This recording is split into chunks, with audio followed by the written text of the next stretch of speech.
Okay po, magandang umaga, magandang tanghali, magandang hapon, magandang gabi, saan ka man naroon.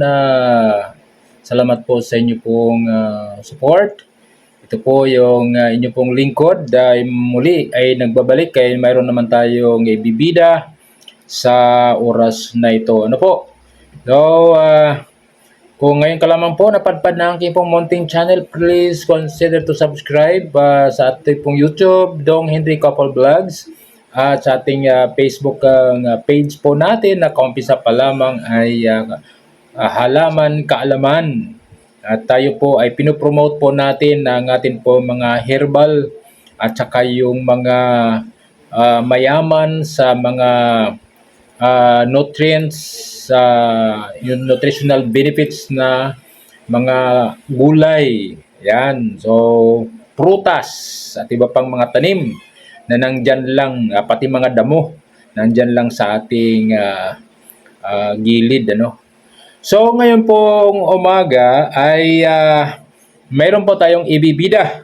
At ang ibibida po natin na ito po ay isang uri ng damo lang na tumutubo sa tabi-tabi lang, sa kalsada, napakapakan, minsan iniiwasan dahil ito po ay may konting tinik.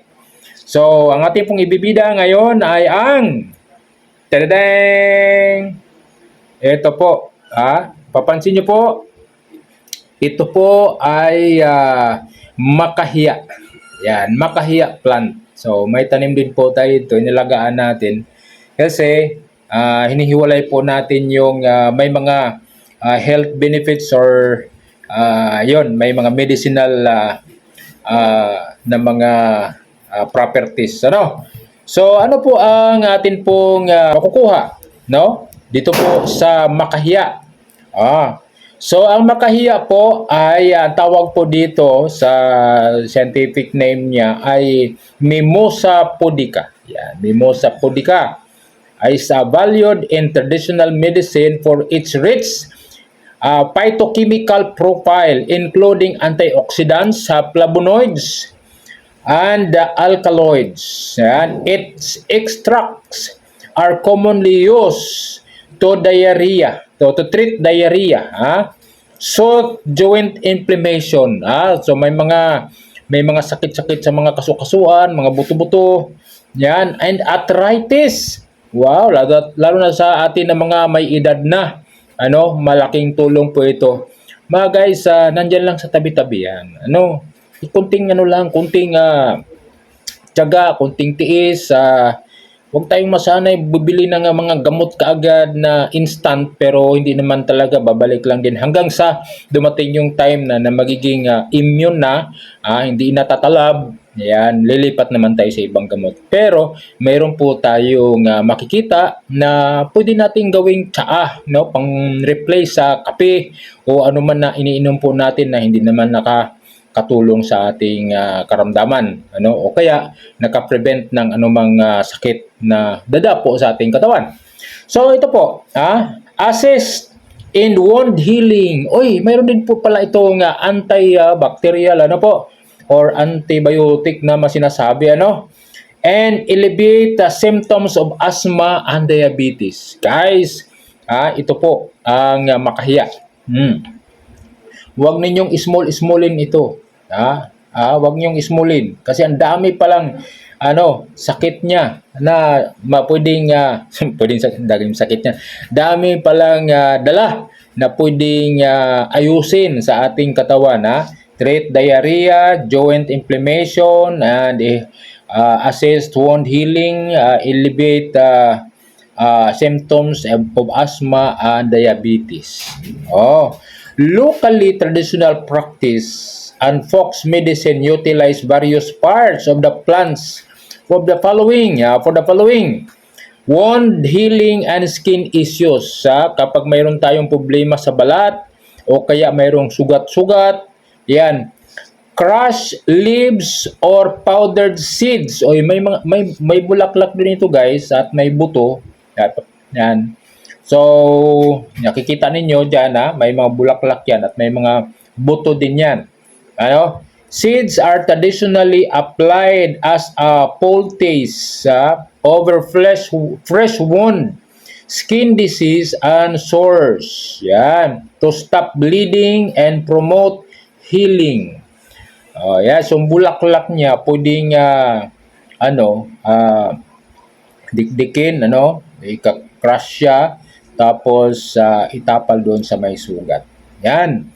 Pain and inflammation. Pain and inflammation. A leaf paste is often applied overnight on joints to reduce swelling and pain caused by arthritis. Kung ngayon ay may mga pinagdaanan tayo, sakit sa buto, arthritis, yan, pwede pong gawin natin ang dahon nito, ang dahon, dikdikin siya, tapos itapal doon sa kung saan yung may sakit. Okay, pangatlo, digestive health. Yan, again, sa mga ating mga panunaw, decoctions or juice from the leaves and roots are consumed to help manage diarrhea and dysentery. So yun po. Pwede siyang gawing tsaa o ilaga. Ayan, tapos iinumin, pwede siyang panggamot sa diarrhea o kaya dysentery. Okay. So yun po yun. And then sunod, respiratory relief. Respiratory relief. Drinking an infusion or juice of the leaves acts as an expectorant. Guys, kung kayo or mga anak natin, na may minsan ay may mga ubo-ubo, yung mga ganyan, at hirap sa paghinga, eto, pwede po natin. Ang karamihan kasing problema sa respiratory is weak lungs. Kaya maganda din po ito. So, ang sabi dito ay traditionally used to help clear airways for those with asthma. Lalo na sa mga may hika. Nakakatulong guys. So, again, nakakatulong. Makahiya. Okay, sa mga may asthma. Okay? Sunod, urinary tract infection sa mga UTI guys. Gamot sa UTI. Urinary tract infections. The plant roots are commonly used as a diuretic to alleviate urinary issues and bladder stones. So kapag tayo ay iinom ng mga hinugasan, yung ugat niya, pwedeng hugasan, tapos ilaga, tapos ito ay tutulong sa atin, ihi ka ng ihi. At nakakatulong ito para mag-replace, maglinis, mag-detoxify, at aayusin niya yung ating daluyan ng ating pag-ihi. So, yun po. The plant roots are commonly used as a diuretic. Yung i-trigger ka na parang ihi ka ng ihi to alleviate urinary issues and bladder stones. Yan, pero mayroon tayong safety precautions. While makahiya has a long history of use in herbal remedies, it is important to exercise caution. Scientific data on dosage and long-term toxicity is limited. For example, some roots extract are known to induce vomiting. Always consult with licensed healthcare professionals or a doctor before self-medicating, especially for conditions like diabetes, high blood pressure. For more details on its traditional use and pharmacology, you can refer to the compiled profiles. Ayan, so makahiya. So, pwede po kayo mag-research guys para madagdagan yung ating kaalaman patungkol dito.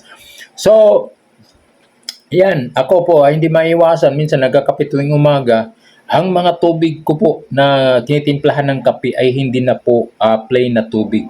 Mayroon po yung glutamate, mayroon din po yung tarragon, mayroon din po yung tanglad. Ayan, mayroon din po yung minsan ay pinaglagaan ng kamote, kamote tops. Yan, pinaglagaan. Ginagamit ko po yan bilang tubig. Tinimplahan ko ng gatas, timplahan ko ng kape, Ano? So, yan. Lalo na pag mayroon tayong BSM, Kalingap Kape, ay mas maganda. Okay po. So, maraming po salamat. At sana po nakakatulong yung ating topic ngayong oras na ito. God bless po.